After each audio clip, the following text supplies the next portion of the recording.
Avec seulement un ou deux ordres de base qui sont indispensables à apprendre à votre chien, vous allez régler 95% des problèmes que vous pourrez rencontrer dans votre vie avec lui. Alors, je vous apprends ça tout de suite.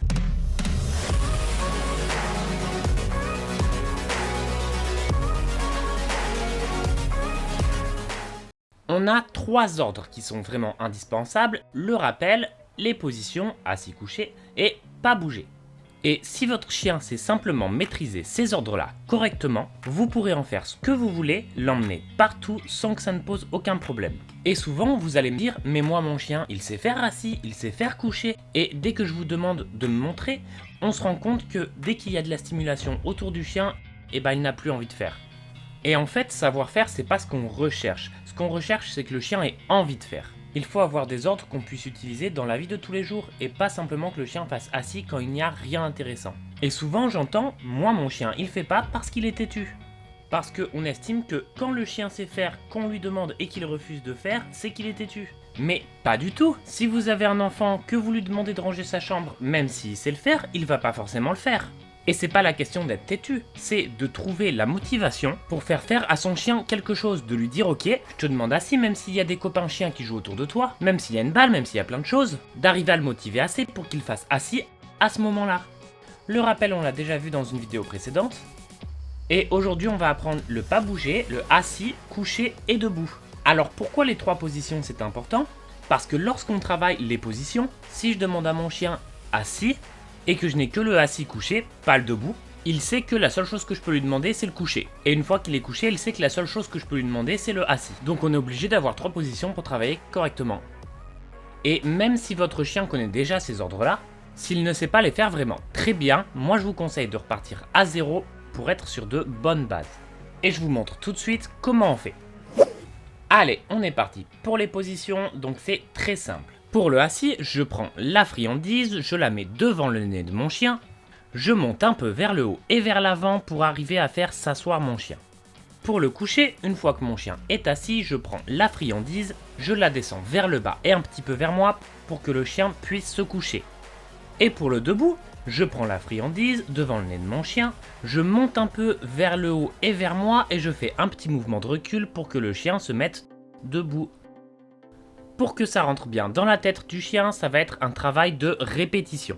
Alors on travaille avec des friandises ou plutôt avec des croquettes si on ne veut pas forcément engraisser son chien.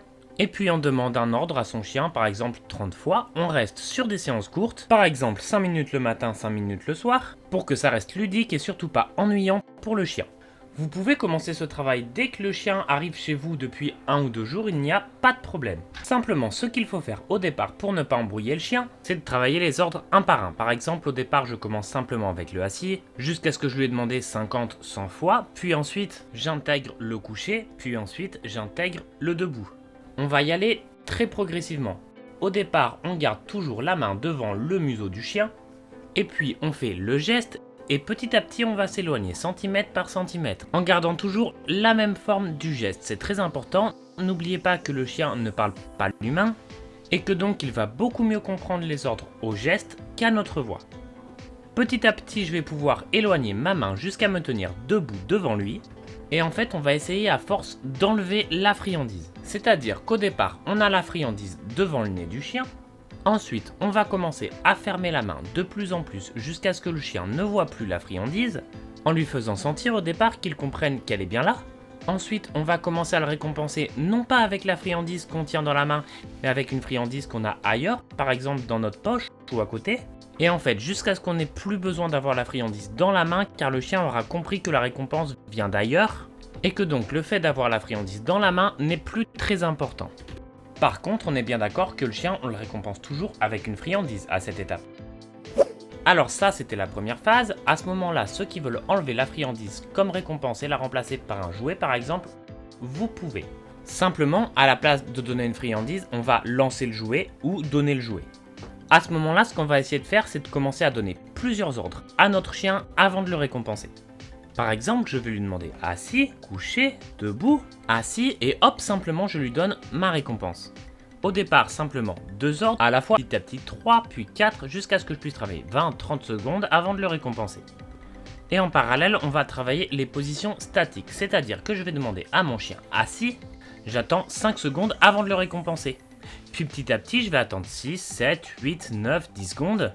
Et une fois que le chien a bien compris qu'il fallait garder la position un certain temps, je vais rajouter l'ordre pas bouger. Alors moi par exemple, ça va être de mettre ma main devant et de dire pas bouger à mon chien. Donc je vais lui dire l'ordre coucher, pas bouger, et puis j'attends une dizaine de secondes avant de le récompenser pour pouvoir commencer à travailler cet ordre-là. Donc là, on est sur du travail de position statique et dynamique et pour l'instant, on est collé au chien juste devant lui. Ce qu'on va faire petit à petit, c'est qu'on va continuer ce travail, mais en reculant. D'abord, je me mets à une petite distance du chien et je fais les mêmes exercices. Petit à petit, jusqu'à arriver à 2 mètres de lui, 3 mètres, 5 mètres, 10 mètres, 20 mètres, 50 mètres, c'est vous qui voyez. Et quand on est à ce stade-là, ce que je vous préconise, c'est d'enlever les friandises et de travailler avec le jouet. Le jouet va permettre d'avoir un travail beaucoup plus dynamique, un chien plus rapide dans l'exécution des ordres. Ça va être très utile en balade, par exemple, on sort avec la balle, on demande quelques ordres à son chien, on lance la balle, on laisse jouer 2 minutes, on lui redemande un ordre, on relance la balle. Et ça va nous permettre d'allonger le temps de travail et de faire des séances, par exemple, qui sont de l'ordre de 15 à 20 minutes. Phase numéro 3, c'est maintenant qu'on va commencer le vrai travail de stimulation autour du chien, c'est-à-dire qu'on va lui demander de travailler en mouvement. Par exemple, je vais lui demander assis, moi en étant en train de marcher. Et puis je fais quelques pas et tout en marchant, je vais lui demander coucher. Et petit à petit, je vais pouvoir travailler avec le chien qui marche à côté de moi et en lui demandant assis ou couché ou en autre ordre, mais en tout cas, je travaille en étant moi en mouvement avec lui. Et pareil pour le pas bouger, c'est-à-dire que je vais lui demander coucher, pas bouger, moi en restant en mouvement autour de lui. Puis tiens, par exemple, je vais avoir un ballon dans les mains et m'amuser avec ce ballon. En fait, je vais essayer de rajouter de la stimulation petit à petit. Par exemple, je peux travailler en lançant un jouet devant lui, ou en partant en courant, ou encore en me cachant. Le but c'est de se dire, ok, quelle situation mon chien peut rencontrer dans la vraie vie, et moi j'essaye de travailler dans ce sens-là. Étape d'après, on va travailler le pas bouger en mouvement. Et d'ailleurs, on va changer le nom de l'ordre, on va dire plutôt stop. Simplement parce que lorsque mon chien est en train de courir après d'autres chiens pour jouer, c'est plus facile de crier stop plutôt que pas bouger. Et cet ordre-là, au départ, on va le retravailler avec la friandise. Par exemple, je prends une friandise dans la main, mon chien marche à côté de moi, je marche, et au bout d'un moment, je lui dis stop. Et puis je me fige, et donc lui aussi s'arrête parce que j'ai la friandise dans la main. Et ensuite, je lui donne la récompense. Je vais faire ça plusieurs fois jusqu'à pouvoir enlever la friandise. Et l'étape d'après, ça va être de dire stop et de moi continuer à marcher. Alors au départ, bien sûr, très lentement, hein. On marche, je dis stop et je repars lentement.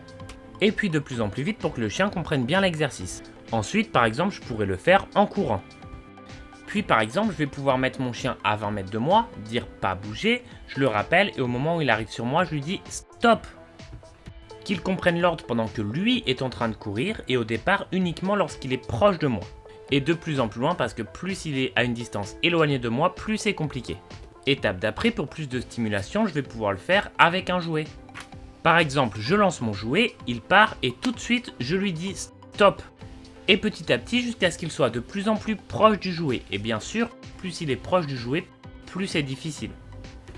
Et je vais augmenter de plus en plus la stimulation comme pour les autres ordres. Tous ces ordres-là qu'on a vus, je vais les travailler aussi à des moments où je suis en train de jouer avec mon chien, où il est très excité.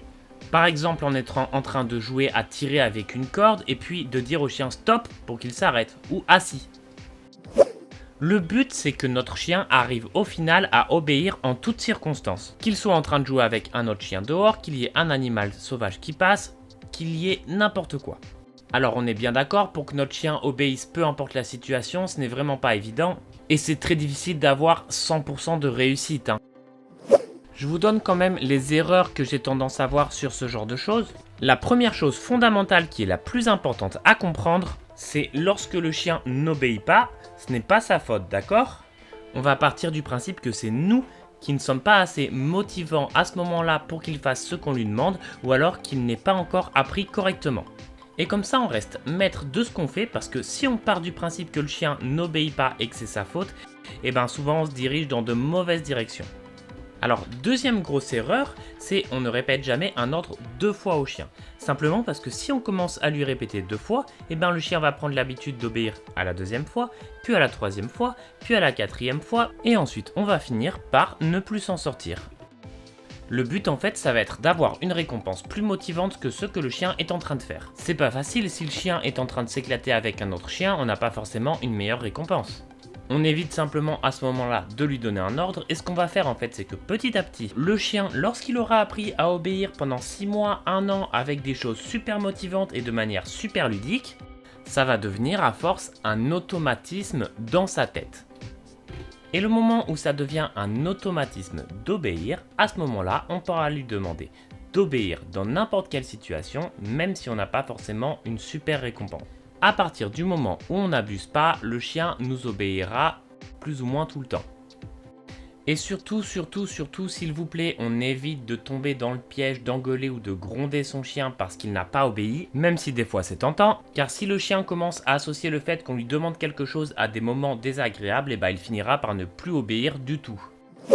J'espère que cette vidéo vous a plu, si c'est le cas, n'hésitez pas à mettre un like et à vous abonner, et moi je vous dis à bientôt pour de prochaines vidéos sur Samdog.